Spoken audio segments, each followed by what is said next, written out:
Welcome back guys. आज हम पढ़ने वाले हैं C++ में फॉर्मेटेड कंसोल आईओ ऑपरेशंस के बारे में।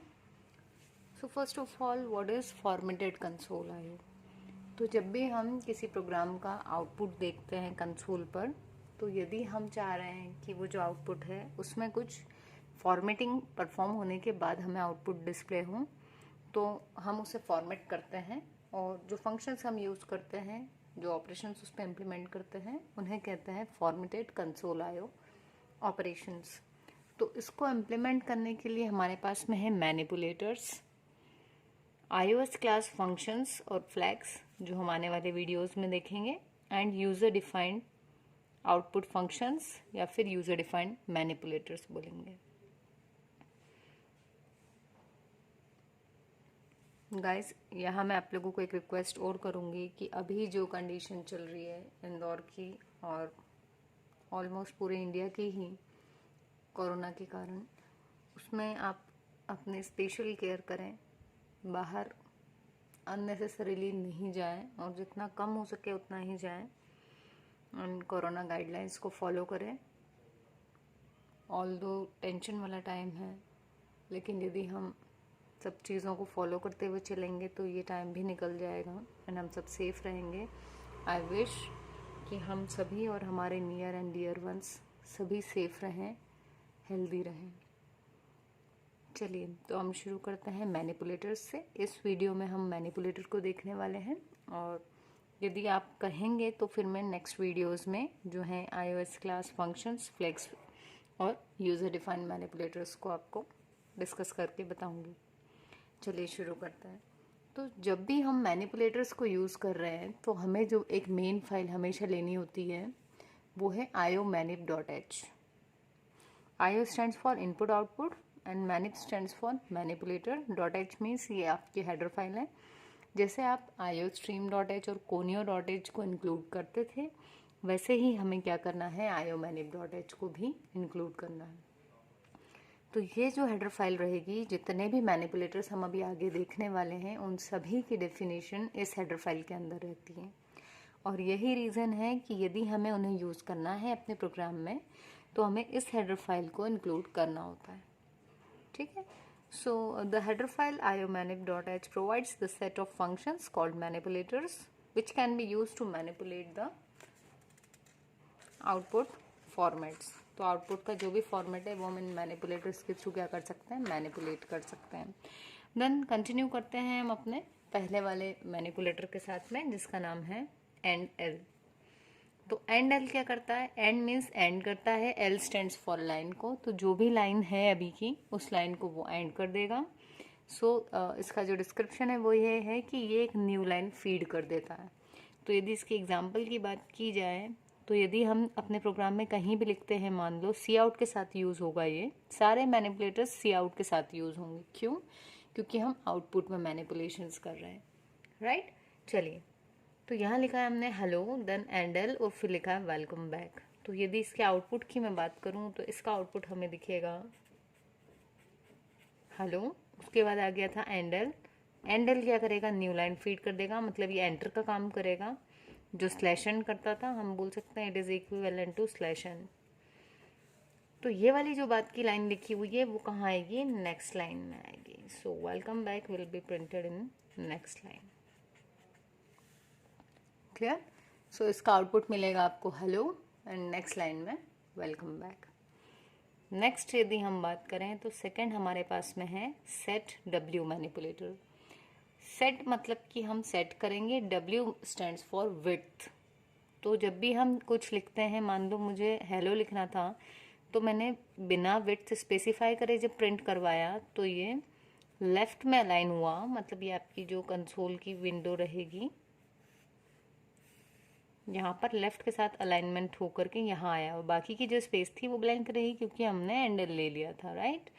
बट यदि हम सेट डब्ल्यू यूज़ करते हैं तो हम अपने मिनिमम विड्थ स्पेसिफाई कर देते हैं। यहाँ पर फील्ड की विड्थ मिनिमम इतनी होनी चाहिए जिसमें हमारा आउटपुट स्ट्रीम डिस्प्ले हो। तो देखिए, इसका सिंटेक्स समझते हैं एंड फिर इसको डिस्कस करते हैं। तो यहाँ हमने लिखा सेट डब्ल्यू और लिखा है एक्स। ये जो एक्स है ये एक नंबर है, नंबर मतलब ये बताएगा कि एक्चुअली आपको कितनी विड्थ चाहिए। तो इसके एग्जाम्पल की यदि हम बात करें तो ये भी सी आउट के साथ यूज़ होगा।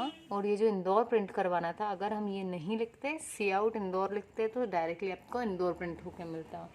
बट हमने लिखा है सेट डब्ल्यू और ब्रैकेट में लिखा है 10। तो अभी क्या होगा, 10 कैरेक्टर जितनी स्पेस इसको एलोकेट होगी,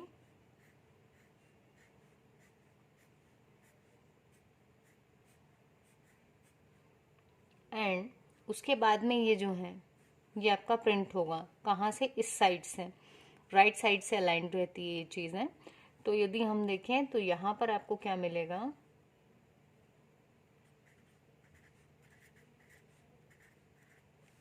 तो इस तरीके से आपको प्रिंट होकर मिलेगा जब हम सेट डब्ल्यू लिख देते हैं, मतलब कि शुरू के 4 कैरेक्टर की स्पेस वो ब्लैंक छोड़ देगा।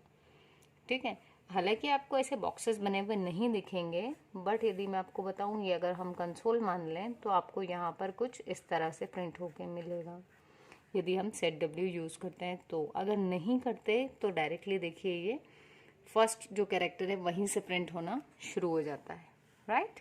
लेकिन यदि हम सेट डब्ल्यू लेते हैं तो वो उतने उसको विड्थ एलोकेट करेगा और फिर प्रिंट करना शुरू होगा। नाउ आपके मन में क्वेश्चन आ सकता है कि अगर हमने विड्थ ली 10 लेकिन जो स्ट्रिंग दी वो 10 से एक्सीड कर रही हो, मतलब ज़्यादा कैरेक्टर्स हों उसमें, सो इन दैट केस क्या होगा, तो ऐसे केसेस में फिर वो इसको इग्नोर कर देगा आपका कंपाइलर, एंड डायरेक्टली जो वो स्ट्रिंग थी वो यहीं से डायरेक्टली प्रिंट होना शुरू होगी और पूरी प्रिंट होगी। ठीक है, चलिए नेक्स्ट है हमारे पास में सेट फिल। तो सेट फिल क्या करता है, सेट फिल को हमेशा सेट डब्ल्यू के साथ में यूज़ करते हैं। और जैसे ये जो सेट डब्ल्यू था इसमें शुरू के स्पेसेस ब्लैंक थी, है ना। तो यदि हम चाह रहे हैं कि जो ब्लैंक स्पेस है वहाँ पर कोई सिंबल या कैरेक्टर डालना चाह रहे हैं हम, कि जितने स्पेसेस खाली हों वो खाली ना रहें बल्कि वहाँ पर कुछ एक पर्टिकुलर कैरेक्टर या सिंबल आ जाए, तो हम क्या करेंगे, हम यूज़ करेंगे सेट डब्ल्यू। तो सेट डब्ल्यू का जो सेट फिल का जो सिंटेक्स रहेगा वो रहेगा सेट फिल, और सिंगल कोट्स के अंदर आप वो सिंबल बता दोगे। ये सिंबल कोई स्पेशल सिंबल भी हो सकता है, लाइक @ स्टार, कुछ भी, प्लस माइनस मल्टीप्लाई, या फिर जो है ये आपका कोई लेटर भी हो सकता है, letter number, whatever it may be. Okay, तो आप जो यूज़ करना चाहें इसका भी एग्जाम्पल देख लेते हैं हम, आइए। तो ये देखिए यहाँ हमने लिया सेट W10, सेट फिल में ले लिया स्टार। तो अब क्या होगा, 10 की विड्थ एलोकेट होगी। विड्थ कैसी होती है हमने पिछले उसमें देख लिया एग्जाम्पल में, तो मैं अभी बॉक्स नहीं बना रही हूँ यहाँ पर। तो इंदौर जो है वो 4 कैरेक्टर छोड़ के प्रिंट होगा। क्यों 4 छोड़ के, क्योंकि इसकी जो लेंथ है वो है 6 और टोटल हमने लिए 10। तो 6 कैरेक्टर्स जब प्रिंट होंगे तो शुरू के 4 कैरेक्टर्स वो स्किप करके होंगे। तो अब क्या होगा, वो जो स्किप हुए थे 4 कैरेक्टर्स, वहाँ पर कौन सा सिंबल से फिल करेंगे उस प्लेस को, स्टार से। तो यहाँ पर आपके पास 4 स्टार आ जाएंगे। So 4 stars and then Indore. Is it clear? तो ये है आपका सेट फिल मैनिपुलेटर। ये आपको याद रखना है कि ये हमेशा किसके साथ यूज होगा, सेट डब्ल्यू के साथ। लास्ट जो भी हम देखने वाले हैं वो है सेट प्रिसीशन। तो प्रिसीशन क्या होता है, कुछ भी आपका यदि फ्लोटिंग पॉइंट नंबर है, मान लीजिए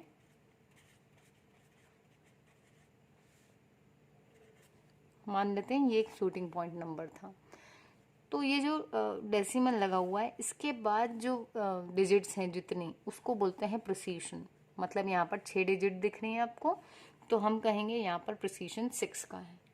यदि मुझे 2 ही डिजिट्स प्रिंट करवानी तो हम कहेंगे कि हमें 2 प्रिसीशन तक ही वैल्यू को प्रिंट करवाना है।